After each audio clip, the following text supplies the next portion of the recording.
챕터 7. 순종. 내 뜻을 내려놓을 때 열리는 문. 세상의 위치보다 하나님의 가치를. 요한복음 1장 41절. 그가 먼저 자기의 형제 시몬을 찾아 말하되 우리가 메시아를 만났다 하고, 메시아는 번역하면 그리스도라. 우리는 종종 자기 생각과 세상의 기준으로 판단하곤 합니다. 오병이어의 기적에 앞서 빌립이 200데나리온을 계산할 때 안드레는 보리떡 5개와 물고기 2마리를 예수님께 가져왔습니다. 먹일 인원이 5,000명인데 말이 됩니까? 그러나 안드레는 아무리 하찮은 것이라도 주님의 손에 닿으면 놀라운 기적이 일어날 것을 알았습니다. 자기 생각에 갇히지 않고 오직 예수님의 마음을 헤아리고 하나님의 방법을 바라보는 시각을 가졌다는 것은 제자로서의 위대함입니다. 위대한 이인자, 안드레의 위대함은 인격에 있었습니다. 안드레는 가장 먼저 예수님의 제자가 되었고 또 자기 형제 베드로를 예수님께 인도한 사람입니다. 안드레는 자신이 설 자리를 스스로 정하지 않았고 자기 역할을 묵묵히 감당했습니다. 어느 신학자는 베드로 같은 인물보다 안드레 같은 인물이 많아야 건강하고 건실한 교회라고 말했습니다. 안드레의 진정한 위대함은 자기 자리를 욕심내지 않고 하나님의 시각을 가졌던 성숙한 인격에 있습니다. 우리의 가치는 오직 하나님에 의해 정해집니다. 안드레에게는 늘 베드로의 형제라는 수식어가 따라붙었습니다. 세상의 관점에서 보면 안드레는 1인자 뒤에 가려진 2인자로 보일 수 있지만 그는 자신의 위치에 연연하지 않았습니다. 다른 사람들이 나를 어떻게 평가하고 대하는가보다 하나님이 나를 어떻게 바라보시는가가 훨씬 더 중요합니다. 나의 가치는 사람들의 인성에 달린 것이 아니라 오직 하나님의 시선에 달려 있습니다. 나는 나의 가치를 하나님 안에서 정립하고 있습니까? 세상의 기준이 아닌 하나님의 기준을 따르고 있습니까? 하나님이 나를 가장 귀한 방법으로 사용하신다는 사실을 신뢰합니까? 오늘은 174번째 세상의 위치보다 하나님의 가치를, 이런 제목으로 말씀을 함께 나누어 보겠습니다. 오늘 말씀의 주인공은 안드레입니다. 아마 여러분들이 신앙생활을 그렇게 오래 하면서 안드레를 주인공으로 안드레에 대한 말씀을 들은 적이 그렇게 쉽지 않을 것 같다는 생각이 들어요. 오늘 본문 말씀 요한복음 1장 41절에 이렇게 되어 있어요. 그가 먼저 자기의 형제 시몬을 찾아 말하되 우리가 메시아를 만났다 하고, 메시아는 번역하면 그리스도라. 안드레가 그의 형제 시몬 베드로에게 예수님에 대한 이야기를 해요. 안드레는 예수님과의 관계 속에서 어떤 때도 먼저 등장하지 않습니다. 누구의 형제, 누구와 따라서 늘 제2인자의 삶을 살았던 것 같은 사람이 바로 안드레입니다. 우리는 그의 위치를 생각하면 그는 별로 대단한 인물처럼 느껴지지 않아요. 근데 우리 성경을 쭉 보면서 그의 가치가 얼마나 귀한 것인지를 깨닫게 되죠. 하나님은 어쩌면 우리의 위치보다 우리의 가치를 더욱 중요하게 생각하는 분이시고, 우리들이 믿음 안에서 하나님께서 우리들에게 주시는 음성, 나는 너의 가치를 안다. 하나님이 우리를 쓰실 수 있는 그 음성을 들을 수 있으면 좋겠다. 자, 제가 이 설교를 할 때 교인들에게 그런 도전을 했던 적이 있어요. 자, 결혼의 예를 들어서 여러분들은 하나님을 믿는다고 하면서 결혼에 대한, 여러분들의 자녀들에 대한 배우자를 위하여 기도할 때 내 마음에 드는 사람을 위하여 기도하십니까? 아니면 하나님 마음에 드는 사람을 구하기 위하여 기도하십니까?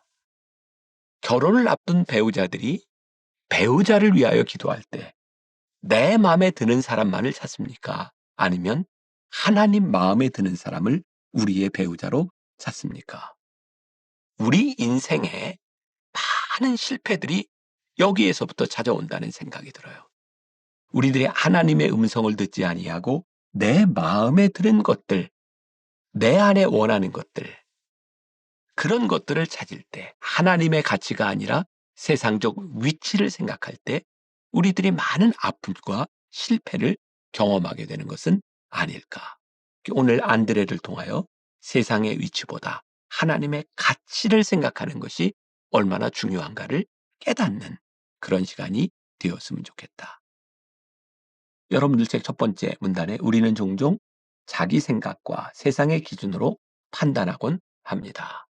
그 오병이어에 대한 이야기를 하고 있죠. 예수님께서 5천 명이 넘는 사람들이 예수님의 말씀을 들을 때 그들을 불쌍히 여기시고 제자들에게 그들을 먹이라 라고 했을 때 빌립이 이 사람들을 다 먹이려면 200데나리온이나 하는데 사실은 돈의 문제보다 더 큰 게 어떻게 이렇게 많은 음식을 구할 수 있겠습니까? 그때 한 어린아이가 보리떡 5개와 물고기 2마리를 가지고 나오고 안드레가 이것을 예수님께 가지고 나갑니다. 어떻게 5천 명을 먹일 수 있습니까? 그런데 안드레는 그것을 예수님께 가져가죠. 모르겠어요. 성경에 어떤 생각을 했는지, 안드레가 어떤 마음으로 가져갔는지 몰라요. 그렇지만 어떤 세상의 기준이 아니라 그가 가지고 있는 그것을 예수님께 가져갈 수 있는 마음. 사실 하나님이 일하시는 것을 우리들이 볼 수 있는 것은 어떤 것인가요? 우리의 기준으로 모든 것들을 판단하는 것이 아니라 우리가 가지고 있는 가치를 하나님께 내어드릴 때 하나님께서 어떻게 일하시는가. 오늘 말씀을 듣는 많은 분들에게 위로가 될 것 같아요. 우리가 세상의 위치, 우리의 기준이 아니라 하나님께 우리의 가치를 내어드릴 때 하나님이 일하실 수 있도록 하나님을 기대하는 것, 그것이 우리들에게 필요하지 않겠는가.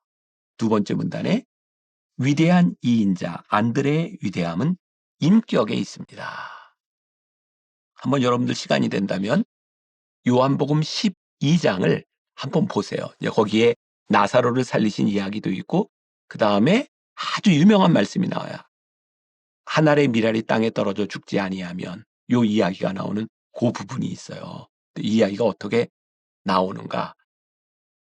예수님께서 그 예루살렘에 계실 때 한 헬라인이 예수님을 찾아오죠. 빌립에게 가서 예수님을 만나고 싶다고. 여러분 그 당시 상황에 헬라인이 이렇게 찾아오는 것도 쉽지 않고 예수님을 만나겠다고 하는 것도 쉽지 않은 상황에서 빌립을 찾아왔는데 빌립이 안드레에게 갑니다. 뭐 여러 가지 상상이 가능하고 여러 가지 추론이 가능하겠지만 그 상황 가운데서 이 사람을 데리고 예수님께 나아갈 수 있는 사람, 아마 빌립은 안드레를 떠올리지 않았을까. 그러니까 이 안드레라고 하는 인물은 아주 숨겨져 있는 인물 같고 늘 제2인자의 삶을 살아가는 것 같았지만 필요한 곳에 함께하는 그런 역할을 했던 사람이 안드레였던 것 같아요. 그래서 어떤 신학자는 그런 이야기를 하죠. 여러분들 책에도 나와 있는데 베드로 같은 인물보다 안드레 같은 인물이 많아야 건강하고 건실한 교회가 된다. 아마 여러분들 가운데 나는 안드레 같아 라고 해서 자괴감에 빠지거나 나는 안드레 같아 라고 해서 나는 가치가 없는 사람이야 라고 생각하는 사람이 있을지 모르겠어요. 그런데 오늘 말씀이 우리들에게 뭘 주세요? 아니, 어떤 위치에 대한 부분이 아니라 하나님이 가치 있게 느낄 수 있는 사람이 되라. 훌륭한 인격, 성숙한 사람, 하나님이 언제든지 쓰실 수 있는 사람이 되는 것. 안드레는 그렇게 존재가 미미한 사람처럼 보이지만 전승에 의하면 그리스 파드라라고 하는 곳에서 순교를 당하죠. 여러분들 아세요? 이렇게 X자 십자가를 보신 적이 있을까? 한번 찾아보세요. 이 X자 십자가를 안드레 십자가라고 이야기합니다. 안드레는 이 X자 십자가에 순교를 당합니다. 그는 끝까지 자신의 사명을 감당한 사람, 그 사람이 안드레였어요. 세 번째 문단, 우리의 가치는 오직 하나님에 의해 정해집니다. 안드레는 늘 베드로의 형제, 이렇게 수식어가 따르는 사람이었고 이인자처럼 보이는 사람이었지만 하나님 앞에서 보면 그가 참 귀한 사람이었다라는 고백을 하게 됩니다. 제가 이 설교를 썼을 때 그 무렵에 저를 찾아온 어떤 여자분이 계셨어요. 우리 교회는 아니었고 우리 교회를 방문했다가 저에게 찾아와서 제가 잠깐 상담을 했던 여자분의 이야기를 제가 들려줬던 기억이 납니다. 미국에서 공부를 하고 남편은 대학 교수가 되었어요. 그런데 미국에서 낳은 아이들에게 공부할 수 있는 기회를 주려고 부부가 떨어져서 기러기 부부가 되어서 살았습니다. 10년 동안 서로 엇갈려 살다 보니 부부 사이가 어색합니다. 그리고 어느 날 발견하게 된 것은 남편에게 다른 여자가 생겼다는 거예요. 유학 시절부터 친정에서 돈을 대주고 집까지 사줬는데 이제 자신을 나쁜 여자로 여기고 이혼 소송을 낸 상태에서 자신도 아이들도 보지 않으려는 남편에게 이 여자분이 마음에 많은 상처를 가졌던 것은 버림받았다는 것 때문에 견딜 수가 없었다는 거예요. 누군가에게 버림받았다는 것, 누군가가 자신을 무가치한 존재로 여긴다는 것, 이러한 사실들이 사실은 우리를 굉장히 힘들게 하죠. 그때 제가 저도 좀 돌발 행동을 했던 것 같은데 상담을 하면서 갑자기 제가 그런 행동을 했어요. 제 주머니에서 지갑을 꺼내서 바닥에 던졌어요. 이거 나 필요 없어. 그리고 그분에게 제가 물었습니다. 제가 던진 이 지갑 가지시겠습니까? 제가 버렸지만 충분히 가질 만한 가치가 있는 거죠. 제가 그분에게 이렇게 얘기했어요. 자매님, 그 사람이 당신을 가치 없다고 버렸다고 해서 자매님이 가치가 없어진 것이 아닙니다. 가치가 있는 사람은 그 가치가 그대로 살아있는 겁니다. 그 사람이 버렸다면 그 사람이 가치를 알지 못하고 버린 실수이지 버림을 받았다고 가치가 없어지는 것이 아니라는 사실을 명심하십시오. 지금 생각해도 제가 그분에게 참 좋은 상담을 했다는 생각이 들어요. 오늘 혹시 우리들을 가치 없는 존재로 여기는 사람들이 있다면 기억했으면 좋겠어요. 우리의 가치는 세상이 정하는 것이 아니라 하나님이 정하는 것이고 우리가 어떤 위치에 있는 것이냐가 중요한 것이 아니라 하나님의 가치 가운데 있느냐가 중요하다는 사실을. 그래서 오늘 말씀을 듣는 여러분들 가운데 나도 안드레아 같은 사람들, 누구에게 인정받지 못하는 것 같으나 하나님이 우리를 가치 있게 쓰실 수 있는 사람이 되었으면 좋겠습니다. 그런 믿음의 고백이 있는 하루가 되기를 간절히 소원합니다. 기도하겠습니다.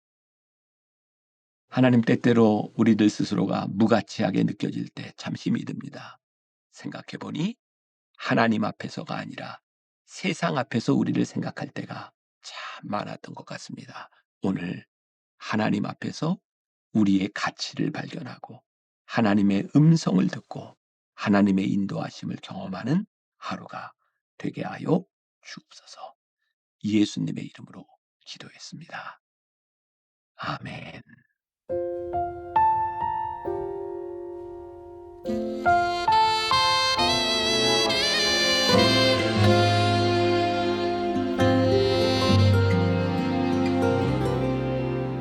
메마른 영혼을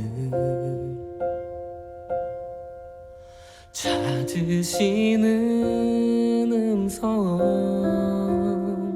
따스한 숨결로 시선으로 내 이름을 부르시네. 시린 세상 속에 홀로 서 있던 나 비로소 느끼네. 그의 손이 항상 나를 붙드셨네. 보이지 않는 손 날 이끄시는 힘 잡는 자의 능력 하나님의 손길 내 능력이 아닌 오직 하나님의 능력 그의 손으로 인도하네.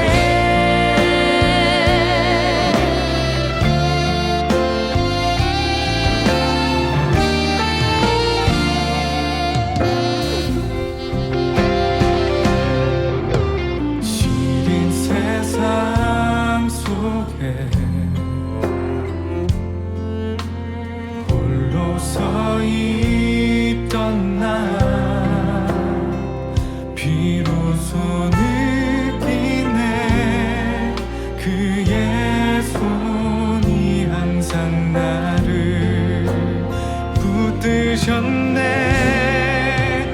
보이지 않는 손 날 이끄시는 힘 전능자의 능력 하나님의 손길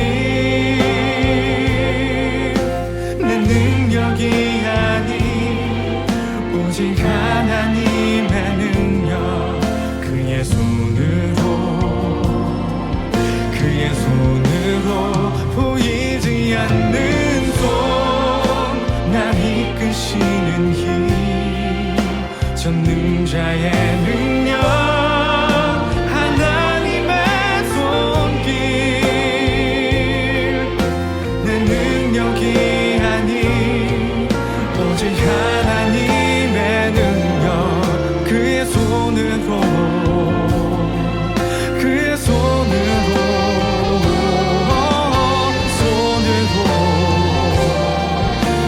손으로 인도하네. 보이지 않는 손